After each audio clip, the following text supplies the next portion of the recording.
Oh ya, kita udah mulai videonya ya? Oh. Enggak, ngecek doang, siapa tahu ada yang nge-WhatsApp gua, terus kayak pengen jebak, tiba-tiba ada video begituan, kan kita mau kerja ya. Iya. Nggak enak dong. Takutnya nanti wah dijebak, wah saya terusin. Nah, gitu nggak enak. Lanjut, yuk. Wow, selamat datang dan selamat menikmati video terbaru. Kali ini selamat datang kembali di KDS BBS. Tapi kali ini akan ada wow. Jadi video kali ini masih lanjutan dari KDS BBS kemarin. Cuman kita ngisi celah aja ini supaya Window ada kerjaan. Soalnya gue libur jadi Window harus ngedit. Anyway, dari kemarin banyak sekali kabar berseliweran tentang perkara begal. Jadi beberapa waktu lalu sempat ada sebuah kasus di mana kasus ini memperlihatkan kita sebuah perkara di mana perkaranya adalah ada orang dibegal, kemudian dia membela dirinya dan akhirnya tindakan defensifnya itu dia membunuh dua begal.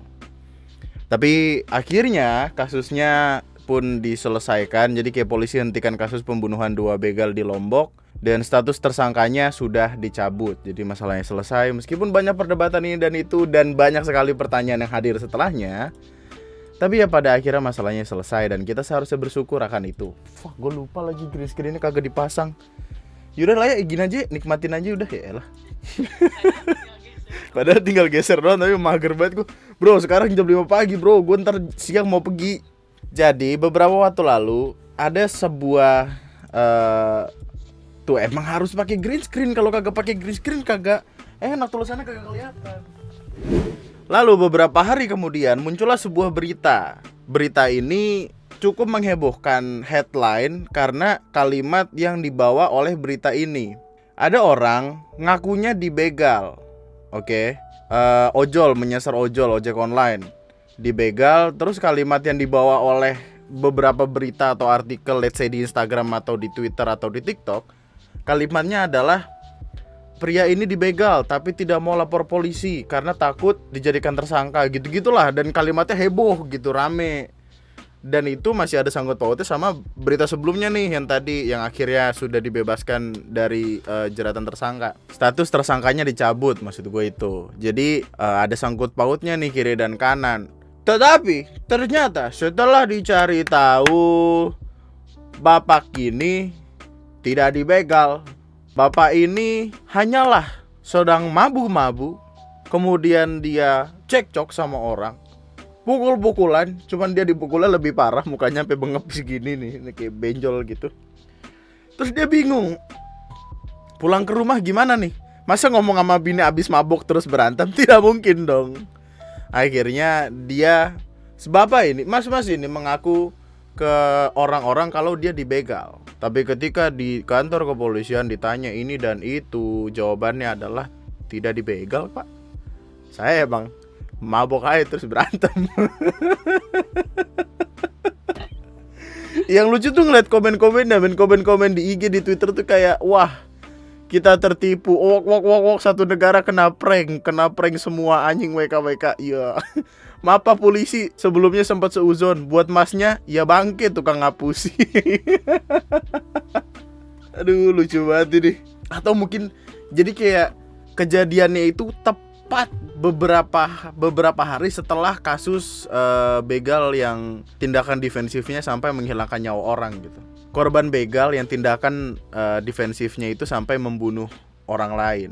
Mungkin karena dia ngeliat berita itu dibawa-bawa lah gitu. Atau karena ini di Jogja ya, dia bilang dikelitih gitu. Ini ada nih akun Instagram Jogja. Tindak kejahatan jalanan atau yang lebih dikenal dengan kelitih kali ini menyasar ojol. Lokasi kemarin kejadian di pertigaan barat. Kronologi, Pandu niatnya ngalong buat bisa dapat orderan. Habis antar orderan pulang lewat ada 4 motor, 2 Matic, 2 KLX, kira-kira 8 orang kalau nggak salah karena keadaan gelap. Tiba-tiba diberhentiin bla bla bla. Dan ini kalau misalkan dia mengarang semua kronologi cerita ini, respect men, imajinasinya kuat sekali bro. Itu diikutin lomba ngarang bahasa Indonesia, wow jago kali itu pasti. Rame banget nih. Oh ini ada press conference. Oh ini press conference, ada pes. Kejahatan jalanan seperti yang diceritakan sebelumnya. Orang motor, saja ada yang bawa kunci Inggris. Karena dari narasi yang ditulis yang menyebutkan terjadi kejahatan jalanan ternyata tidak terbukti. Kesaksian di TKP pun menyatakan tidak terjadi kejahatan jalanan. Hal ini dibenarkan oleh Dukuh Blimbing Sari yang memang selalu ronda dengan warganya. Karena ada pihak kepolisian akhirnya nanya ke warga setempat, terus warga setempat terus bilang kayak, enggak pak, saya ronda tiap malam di sini nggak ada apa-apa pak. Terus mas-masnya yang tadi ngaku dibegal, iya saya. Dia langsung kayak, iya saya bohong.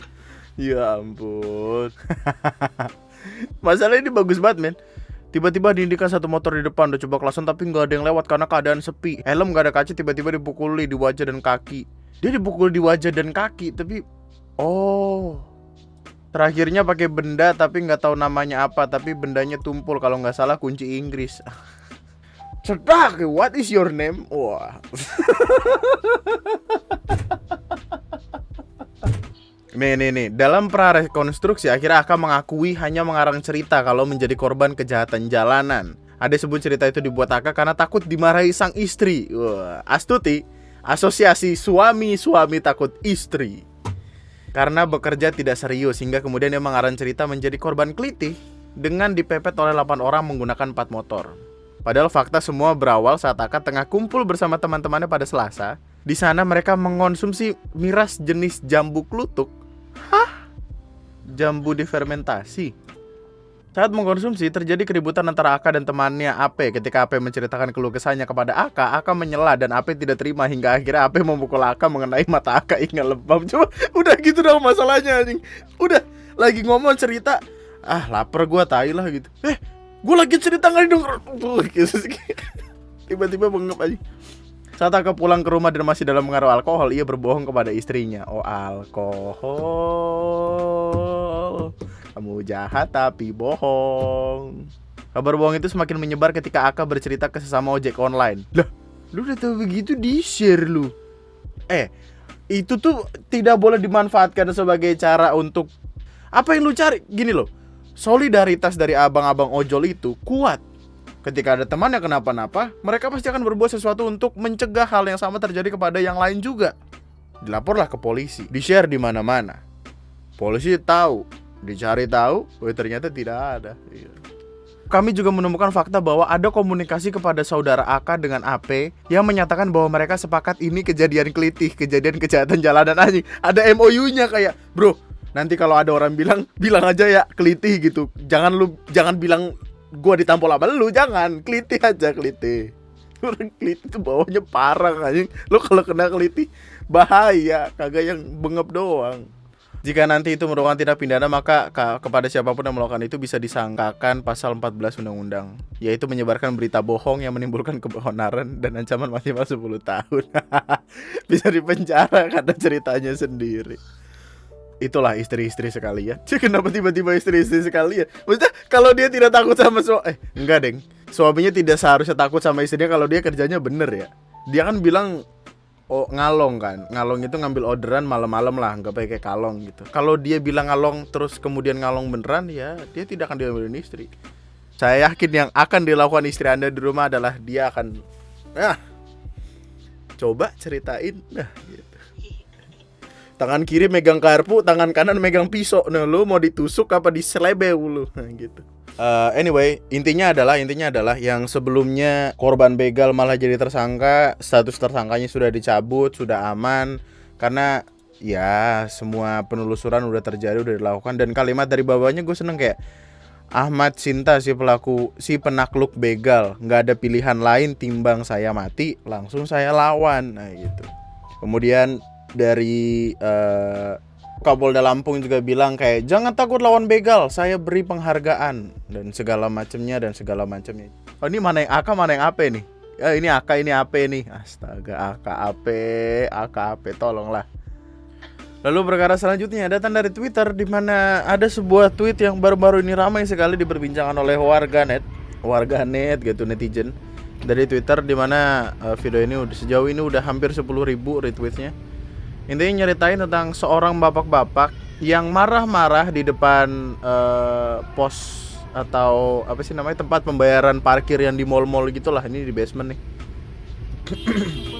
Dimana bapak-bapak ini tuh emosi sama mbak-mbak yang jagain tempat karcis parkirnya itu.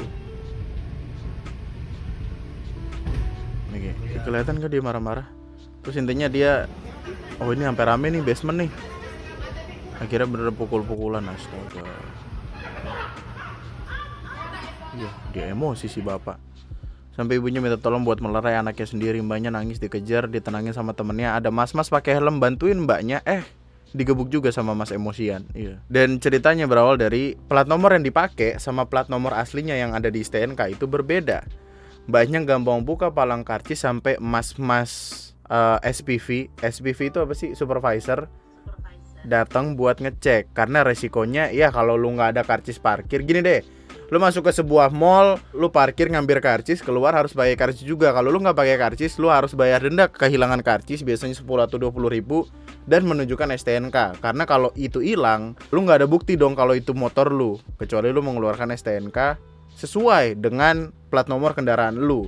Kalau nggak ya lu bakal dikira ngambil mobil orang gitu. Dan ini terjadi, karcisnya nggak ada, plat nomornya beda sama yang di STNK.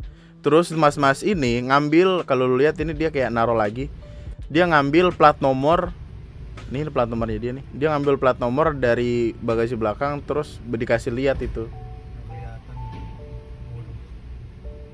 Tapi dia tetap marah-marah. Yang padahal gue juga nggak tahu kenapa dia marah-marah ya. Mestinya kan itu salah dia gitu. Kan dia ngilangin karcis parkir.